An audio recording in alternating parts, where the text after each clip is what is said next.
하시노라. 그 능력이 그리스도 안에서 역사하사 죽은 자들 가운데서 다시 살리시고 하늘에서 자기의 오른편에 앉히사 모든 정사와 권세와 능력과 주관하는 자와 이 세상뿐 아니라 오는 세상에 일컫는 모든 이름 위에 뛰어나게 하시고 또 만물을 그 발 아래 복종케 하시고 그를 만물 위에 교회의 머리로 주셨느니라. 교회는 그의 몸이니 만물 안에서 만물을 충만케 하시는 자의 충만이니라. 아멘. 에베소서는 바울이 옥중에서 쓴 걸 여러분이 아실 겁니다. 에베소 교회의 교회를 설명하고 있습니다. 에베소 교회는 나름 규모가 있었고 전통이 있었습니다. 에베소 교회는 바울이 심혈을 기울여서 어떤 교회들 개척하고 관리하지 않았겠습니까마는 에베소 교회는 시간상으로 볼 때도 거의 3년 정도의 사역을 이 에베소 교회를 위해서 바친 곳입니다. 남다른 교회고 사실 사도행전을 보시면 여러분 마지막 3차 여행의 끝자락에서 이제 예루살렘으로 마지막 여행지를 잡고 그곳으로 떠나갈 때 자신의 이제 돌아올 수 없는 땅끝이 기다리고 있는 것을 직감한 바울이 에베소 교회 장로들을 부릅니다. 해변에서 이들은 뜨거운 그런 정을 나눕니다. 어쩌면 보내고 싶지 않은 그런 마음도 있었고 또 바울은 굳이 가야 한다고 강력하게 주장해서 등을 떠밀어서 그들을 보내고 예루살렘으로 돌아가는 장면을 우리는 기억할 수 있습니다.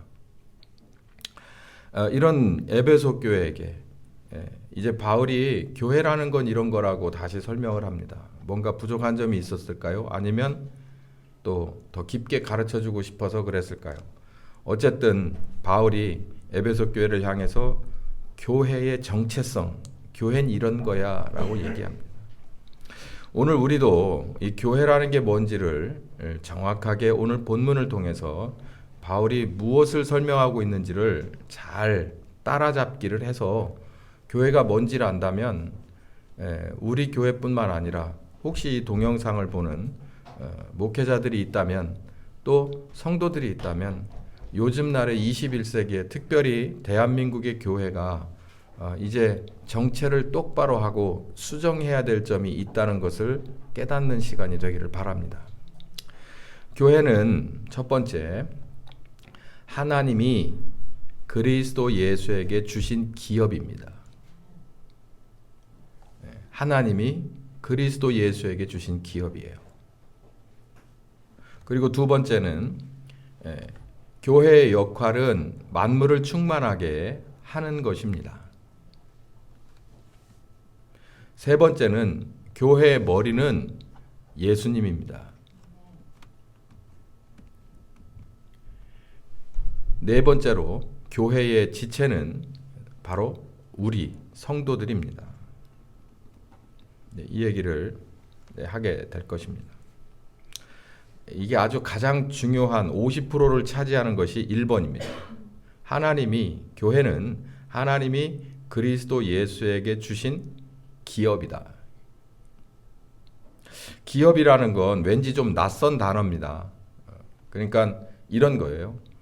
충청도 사투리로 너야 이거 너야 이걸 잘 모르시겠네. 너야 이거 너야. 외할머니나 이런 분한테 가면은 사탕이나 이런 게 주머니에 이렇게 바스락거리면서 돌아다닐 때 그거에 이렇게 시선을 집중하죠. 우리 교회도 저 애들이 아주 시선을 여러분에게 고정시키는 방법이 있습니다. 맛있는 거나 흥미로운 장난감을 들고 다니면 저 새 눈 6개가 계속해서 따라다녀요. 기자들 그 카메라처럼. 그래서 그걸 왜 따라다닐까요? 어쩌면 부스러기라도 주워 먹을 수 있을까? 어떻게 귀여움을 떨면 하나를 얻어낼 수 있을까? 저 뒤에도 지금 난리 났네. 그런 거예요. 너야. 그러니까 여기 보니까 아버지 하나님이 그리스도 예수에게, 아들 하나님이죠. 그리스도 예수라는 건 십자가를 지신 아들 하나님을 말해요. 너야 그러고 준 기업이란 말이에요. 너야. 그러니까 떼준 겁니다. 자, 교회는 하나님이 그리스도 예수에게 주신 기업이에요. 그러면요, 하나교회도 마찬가지입니다. 그러니까 여러분, 저를 주목해서 보시는 건 아직도 여러분이 초등학문 아래 있는 사람들이고, 이제 점점 커가면 이 교회의 진짜 주인이 누구라는 걸 알아야 되는 거예요. 예수님이에요. 그걸 그렇게 하라고 아버지 하나님이 딱 정해놓은 겁니다. 아니, 목사님이 2005년부터 저 맞죠? 그걸 어떻게 부인하겠습니까? 부인하면 기분 나쁘죠? 제가 첫 발을 내디딘 건 맞아요. 그러나 여기 성경을 보면 교회의 기본적인 골조는 바로 아버지 하나님이 십자가를 지고 부활하신 아버지의 뜻을 다 준행하고 이루신 그 아들을 위해서 허가하신 겁니다. 허가하신 거예요. 그렇기 때문에 저는 그분의 명령과 그분의 뜻을 따라서 움직인 하나침례교회의 첫 번째 사람일 뿐이에요. 그러면 진짜 주인이 저냐고요. 첫 번째 제가 움직였다고 그게 주인이 저예요. 저를 중심으로 일사불란하게 움직이는 건 여러분의 어쩌면 본분이고 의무일 수 있지만 정확하게 아셔야 된다는 거예요. 저는 첫 번 발을 내디딘 사람일 뿐이고, 어떤 터에서 바로 아버지 하나님이 십자가 지신 아들의 권세로 대가로 허가하신 교회, 바로 그분의 명에 의해서 저는 순종했을 뿐이라는 거예요. 이건 이런 얘기입니다. 아버지의 뜻을 따라서 십자가를 지신 아들 하나님, 즉 예수님을 말하죠. 여러분 생각해 보세요. 저 안에 들어있는 애들도 보면 가장 좋은 거 입혀갖고 왔습니다. 그냥 걸레로 써도 상관없을 만한 거 입혀가지고 많은 사람들 앞에 데리고 나올 부모가 어디 있습니까? 집에서는 뭐 그렇다고 해도 밖에 나갈 때는 가장 좋은 거 입히고 잘 빗기고 씻겨서 데리고 나오잖아요. 아버지 하나님이 인간적으로 봐요. 영이신데 몸을 입혀서 세상에 보내는데, 몸을 입혀서 보내는데 이 세상의 모든 것의 주권자고 주인인데 왜 마국간 이런 데 보내나? 마국간 이런 데 가서 애기 낳으실 수 있어요? 안 되잖아요. 그건 아닌 거잖아. 무슨 전쟁통이나 돼야 마국간이나 이런 데 다리 밑에 가서 낳았다고 하지. 여러분 상상을 해보세요. 그때도 좋은 병원 많습니다. 최소한 예수님이 나신 마국간 바로 한 10발자국 걸어가면 좋은 호텔, 병원 가치는 아니었어도 병원에 준하는 정도의 호텔이 있었고, 더군다나 그때는 대목이라서 많은 사람들이 있었기 때문에 거기서 그 중에 아마 의사도 있었을 수도 있어요.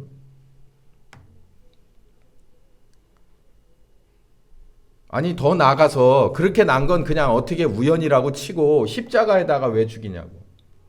여러분 나가서 초중고등학교 대학을 박사원을 보내가지고 공부시켜가지고 어느 날 갑자기 하나님께서 데려갔다고 치면 나는 도대체 신앙인 아니라고 이제 앞으로 안티 기독교라고 얘기할 사람들이 거의 대부분일 텐데, 아버지 하나님은 그렇게 따지면 아들을 보내서 그 기구한 삶을 살다가 왜 십자가에다 죽으라고 하냐고. 아버지가 밀은 거예요. 십자가로. 아버지가 그 방향을 주신 거예요. 그러니까 아들이 저벅저벅 간 겁니다. 마치 아브라함이 하나님이 모리아산을 지정하고 그곳에서 네 아들을 드려라 그러니까 근심에 차고 그 천근만근한 발걸음을 그래도 옮겨갔듯이 그 아들도 그렇게 간 거예요. 바로 여러분 다 아시다시피 그렇게 하신 이유는 바로 우리들의 죄 문제와 우리를 구원하고 새롭게 창조하기 위한 이유 딱 하나밖에 없어요. 물론 그렇게 하셔야만 할 또 큰 틀에서 보면 당신의 하나님의 이름이 거룩하심을 얻으셔야 되는 것도 있지만, 그래도 그 쓰라림까지 자기 아들을 마국간에 보내서 그렇게 십자가에 죽이시기까지 하셔야 될, 제가 몇 번을 얘기하지만 강화도에 있는 돼지처럼 한 번에 땅바닥에 묻어버릴 수도 있지 않느냐는 거예요. 그 돼지들 중에 병 걸린 게 몇 마리나 되겠다고. 근데 우리는 죄의 병을 너나 할 것 없이 다 졌잖아요. 다 병들었잖아요. 그냥 한꺼번에 쏟아 부어도 끝나는 거예요. 우리 할 말 아무것도 없어요. 어떤 비참한 식으로 죽어도 결국은 다시 부활해서 심판받고 다시 지옥 가야 되는 거예요. 뭐 믿거나 말거나 우린 신자니까 그걸 믿죠. 그거 아니다. 이 안타까운 상황을 어떻게 해야 될 거냐 하다가 내놓은 고륙지책이 아들을 십자가에 보내는 거예요. 가란다고 또 그 아들은 갑니다.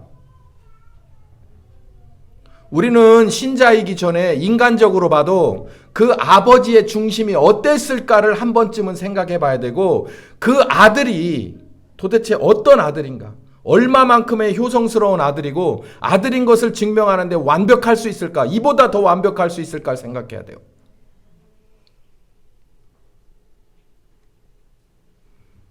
그래서 십자가에 죽으셔서 우리를 살릴 수 있는 모든 권한을 아버지께 드리고 십자가에 죽었습니다. 모든 이 십자가에 죽으신 예수님에 관해서 부활을 설명할 때 뭐라고 설명하냐면, 아들은 순종해서 죽었다, 죽은 걸로 끝났다. 아들이 알아서 3일 만에 부활했다고 하지 않습니다. 여러분, 누가 부활시켰습니까? 아버지가 부활시켰어요. 아들은 부활까지 생각하고 십자가에 가는 게 아니에요. 그냥 죽는 겁니다. 아버지가 죽으라 그랬으니까 죽는 거예요. 근데 아들이 아버지가 당신의 아들을 그 십자가 바로 그 무덤에 내버려 둘 수 없었다 그랬어요. 다시 살렸다고 그랬습니다. 자, 그리고 다시 살리는 것뿐만 아니라, 다시 살리는 건 원위치밖에 더 돼요? 원위치. 그것만으로도 큽니까? 아니요. 제가 생각했을 때 그것만으로 크지 않아요. 예수님께서 두 아들의 비유가 있죠. 하나는 집 안 나간 탕자, 하나는 나간 탕자. 나갔다가 들어온 아들이 정말 몰골이 많이 안 해요. 거짓골입니다. 그러니까 제일 첫 번에 씻기고 옷을 입히고 가락지를 끼워서 신분을 복원시켜라라고 했습니다. 그럼 원위치죠. 근데 원위치하고 그 다음에 살진 것들 짐승을 잡고 잔치를 베풀어라. 야, 우리 끝까지 한번 가보자. 내가 너무너무 기뻐. 왜냐하면 내 아들이 죽었던 것이 다시 살아났기 때문이에요. 아버지 하나님도 부활시키는 것뿐만 아니라 가장 정말 아들의 그 순종에 그 아주 아들의 그 뭐랄까요, 그 충성의 대가로 가장 합당한 것이 무엇일까를 고민 안 했겠습니까? 절에도 하는데. 그리고 나서 너야 그러고서 뚝 떼준 게 있습니다. 그게 바로 교회예요. 그러니까 교회가 우스우면 안 돼요. 바로 교회를 기업으로 주셨다는 거예요. 자, 이제 이 교회가 남다르게 보이시나요? 두 번째, 이 교회의 이 역할이 있습니다. 그러니까 아들에게 가장 좋은 것으로 보답을 해줬는데, 아들은 자기의 목숨을 바쳐서 아버지의 뜻을 이루었잖아요, 십자가에서. 그러니까 부활시켰을 뿐만 아니라, 아들아 정말 너는 내 아들로서 완벽하다, 보좌 우편에 앉아라. 그러고 나서 주신 것이 교회라는데, 그러면 이 교회가 도대체 뭐냐? 해부를 좀 해봐야 될 거 아니에요. 금 1000톤을 주셨다, 뭐 다이아몬드 100톤을 주셨다, 이렇게를 안 해. 그럼 우리는 알잖아요. 금 1000톤이면 가치가 얼마나 되고 근데 교회를 주셨다? 그럼 이게 도대체 뭐 하는 거야? 가치가 얼마나 있는 거야?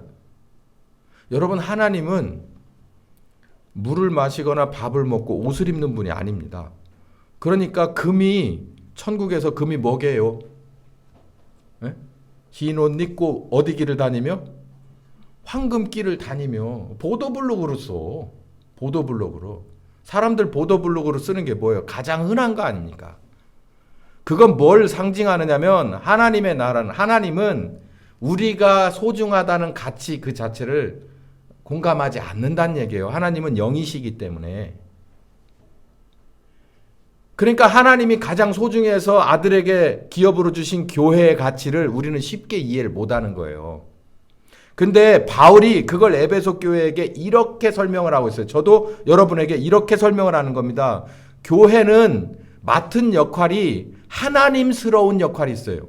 거룩하신 신성한 역할이 있단 말이에요. 저는 누가 뭐래도 자동차에서 가장 중요한 건 배터리라고 생각해요. 예. 배터리 없으면 정말 깜짝 놀랍니다. 전 지식이 그거밖에 안 돼요. 자동차에 관해서. 그러니까 배터리가 가장 중요해요. 어떤 분은 엔진이라고 하면 전 그렇게 복잡한 거 잘 모르고 배터리가 없으면 그냥 아무 무용지물이라는 건 여러 번 경험했습니다. 역할이라는 게 굉장히 중요하죠. 교회는 도대체 어떤 효과와 어떤 역할을 가지고 있기에 아버지 하나님이 그 충성스러운 아들에게 주실 만큼이었을까? 궁금하지 않으신가요? 우리가 볼 때 이 허접한 조직 같은 이거 어쩌면 세상 사람들은 적폐 같다라고 하는 이게 물론 관리를 똑바로 안 하고 하나님 뜻대로 안 간 것도 있지만 이 원칙이 이 교회의 역할이 어떤 건지를 알면 우린 교회라는 것을 함부로 할 수 없습니다. 첫 번째, 만물을 충만하게 하는 바로 이 열쇠라는 거예요. 만물을 충만하게 하는 열쇠. 자, 여기 본문을 보면 맨 마지막 단 읽어봅시다. 시작. 교회는 그의 몸이니 만물 안에서 만물을 충만케 하는 자의 충만이다. 그러니까 2% 부족한 세상을 완전하게 만드는 것이 바로 교회라는 겁니다. 자, 보세요. 요 두 번째 화살표에서 보면 에레미야 17장 9절에 이렇게 써 있습니다. 읽어봅시다. 시작. 만물보다 부패하고 거짓된 것이 뭐다? 사람의 마음이다. 이 세상의 모든 것은 뭐 빼고 사람 그리고 사람의 마음을 빼고 모든 것은 썩지 않았다는 거예요. 온전하다는 얘기죠. 근데 뭐가? 사람하고도 사람의 마음이 가장 문제거리다는 거죠. 자, 그러니까 이 세상에서 2% 부족한 것은 돌일까요? 토끼일까요? 열무일까요? 뭐일까요? 사과일까요? 사람일까요? 2% 부족한 건 사람이죠. 사람입니다. 사람. 부흥 강사들 같으면 이 졸릴 때 서로 악수하십시오 하면서 사람이 문제입니다. 이거 한번 해볼까? 우리 오랜만에 서로 옆에 사람 보시면서 이렇게 얘기하세요. 손잡고 사람이 문제입니다. 네, 훈련이 안 됐어. 저 어느 교회 같으면 잘할 텐데. 졸린 내 마음이 문제입니다. 이 중요한 얘기를 하는데 동의가 안 되시죠? 가만히 생각해 보세요. 사람이 제일 문제입니다. 사람만 빠지면 이 세상은요. 물론 사람이 빠지면 하나님이 옳다고 보지 않는 세상이지만 온전하지 않은 세상이지만 가만히 하나님의 입장에서 또 이 세상 모든 만물의 입장에서 가장 부패한 건 사람이에요. 사람이 만드는 건 100% 쓰레기고 자연이 만드는 것은 100% 새 생명입니다. 리사이클이 안 돼요. 사람이 만드는 건. 그것뿐입니까? 사람의 마음에서 나오는 건 무형적인 이 부패함이 더 많죠. 그렇기 때문에 교회의 역할은 이 모든 세상 하나님이 만든 세상은 아무런 문제가 없지만 이 가운데서 가장 부패한 사람을 새롭게 만드시는 바로 그 일을 교회에서 한다고요. 교회는 무슨 일을 하는 데라고요? 하나님이 교회를 통해서 사람을 새롭게 만드는 데예요. 그러니까 교회 와서 20년 동안 이 안을 다녔으면 성경을 공부하고 이 안에서 공동체 생활을 했으면 20년만큼의 새 창조가 되어 있어야 됩니까? 안 있어야 됩니까? 네. 그래 좀 이렇게 대학을 가면 땡땡이도 치고 하니까 교회 와서도 그냥 그렇다고 치고 20년에 10분의 1, 2년 동안이라도 성장한 건 있어야 되죠. 진짜 양심상. 근데 바뀐 게 그것도 안 된다면 그럼 당신은 하나님의 뜻대로 안 된 사람입니다.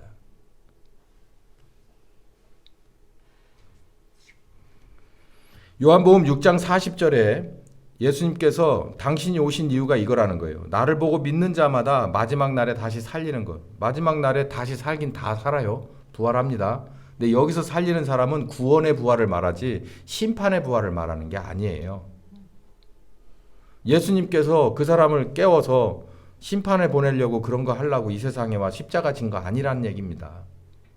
교회는 마지막 날에 다시 살릴 만한 사람으로 죄인을 구원하고 구원받은 사람을 새롭게 다시 창조하는 그 일을 하는 것이 그게 바로 아버지의 뜻이고 아버지의 나라를 위한 것입니다. 그의 나라와 그의 은은 바로 이게 핵심이에요.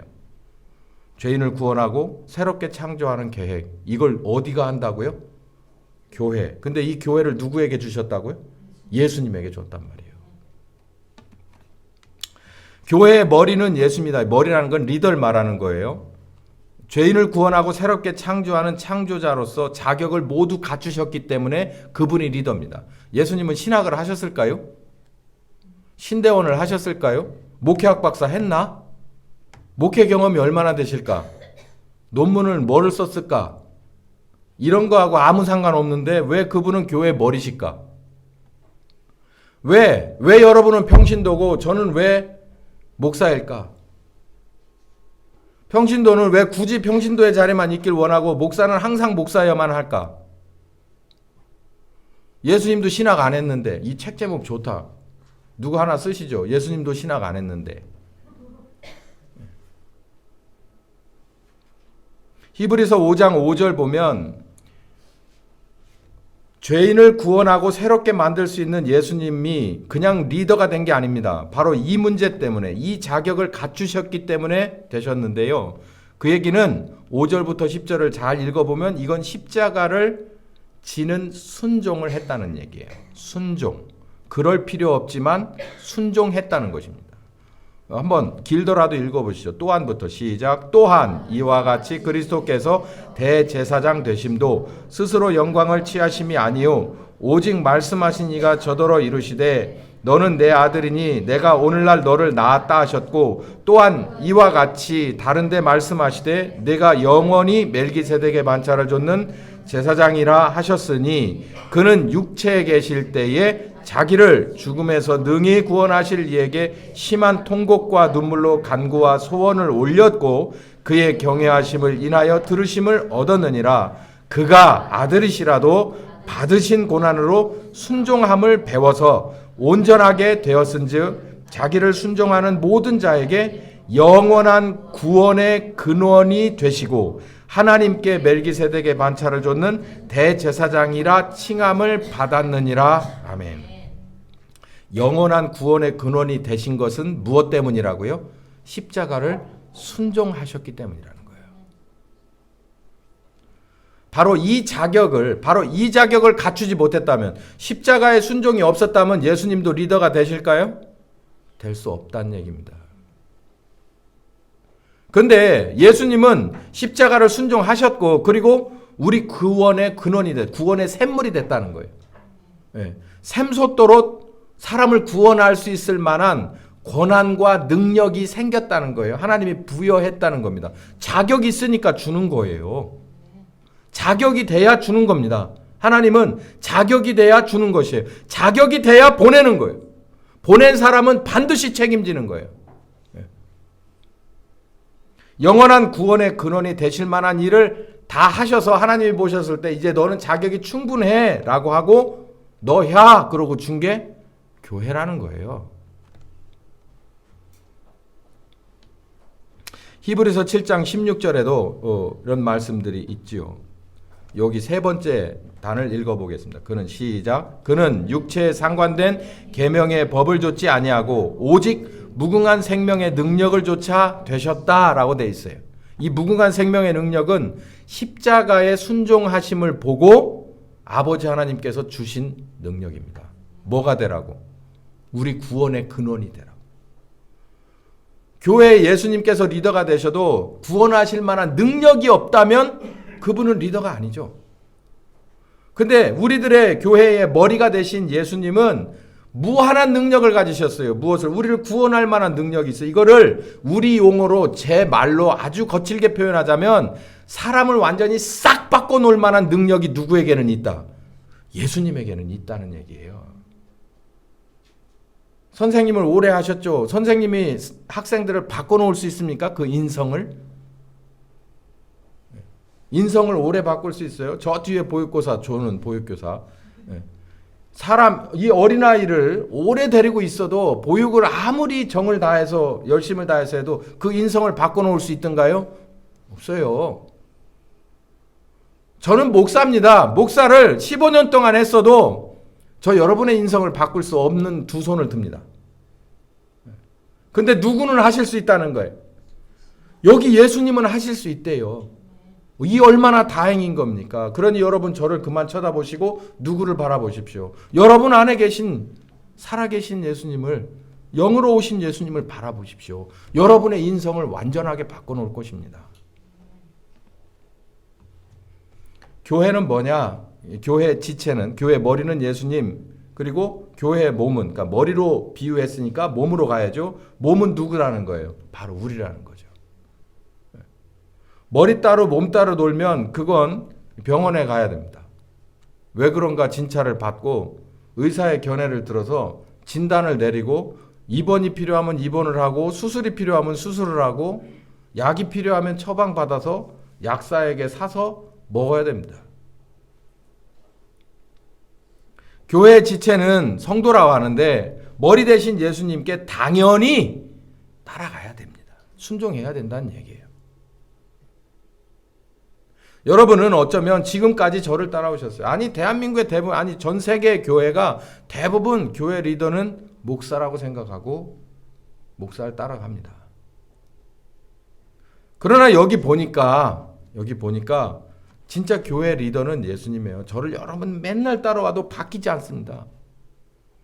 그냥 스타일만 배울 뿐이에요. 여러분 모두는 이제 영으로 오신 성령님을 만날 때가 됐고 그 성령님과 더불어서 그분을 따라가서 진정한 여러분 한 사람 개인도 교회가 돼야 됩니다.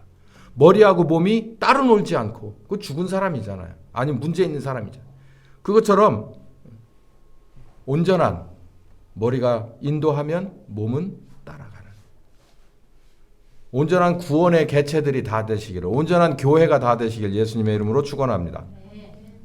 그러니까 어떻단 얘기냐. 교회 정체를 말했는데 여기서부터는 제가 드리고 싶은 말씀이에요.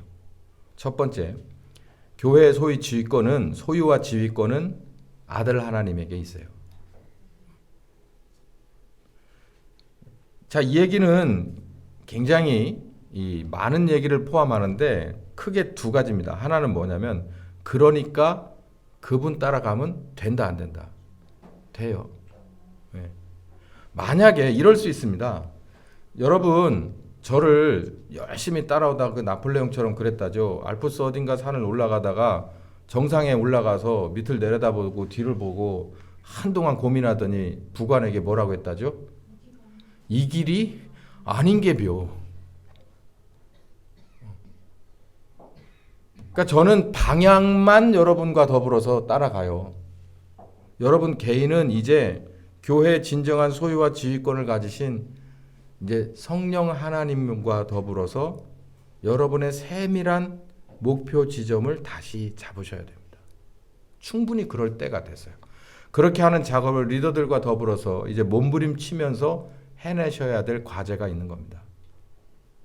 교회 소유와 지휘권은 바로 여러분과 저의 눈에 보이지 않지만 들을 수 없고 그분의 말씀 우리가 귀로 들을 수 없고 만져볼 수 없고 냄새를 맡을 수 없지만 성령님을 통해서 그 어떤 오감보다도 확실하게 우리에게 증거하시는 살아계신 그 예수님을 따라가면 된다는 겁니다.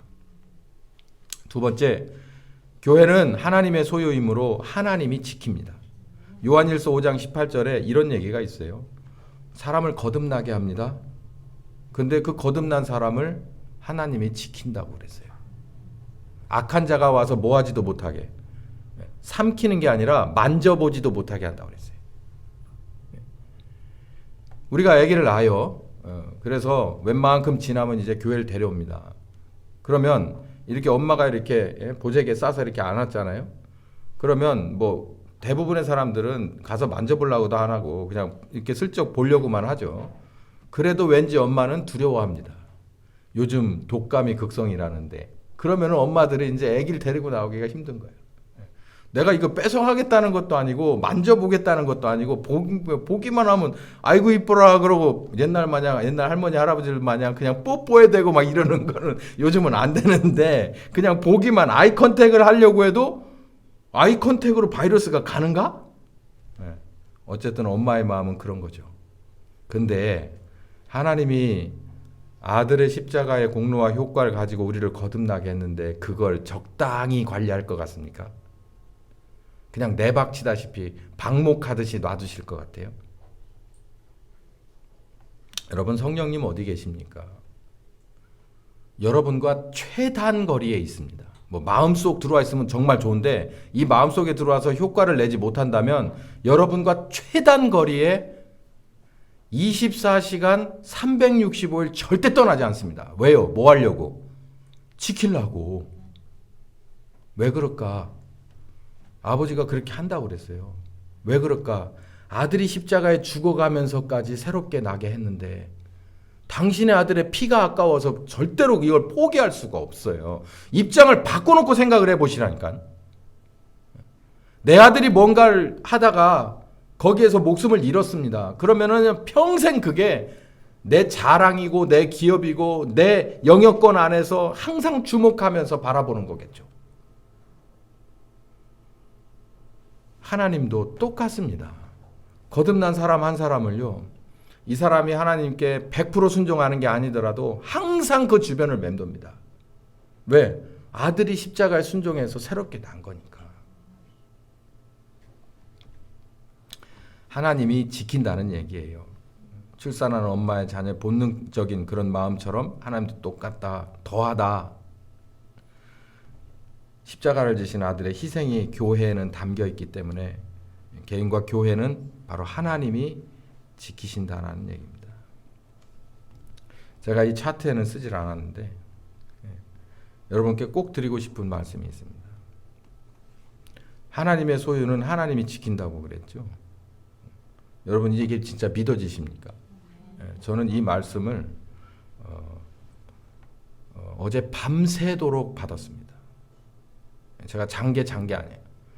근데 정말 확실하게 두 가지를 받았는데 저는 이제 이 말씀을 여러분께 전하면서 교회에 대한 걱정을 끊었습니다. 내가 걱정하는 거 갖고는 교회가 안 되더라고. 그래서 딱 끊고 이 말씀을 믿기로 작정을 했어요.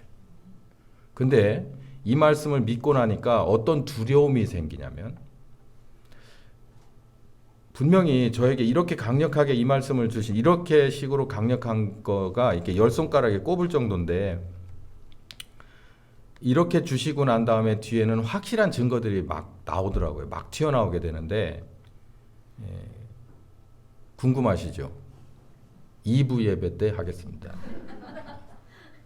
기도합시다. 귀하신 하나님,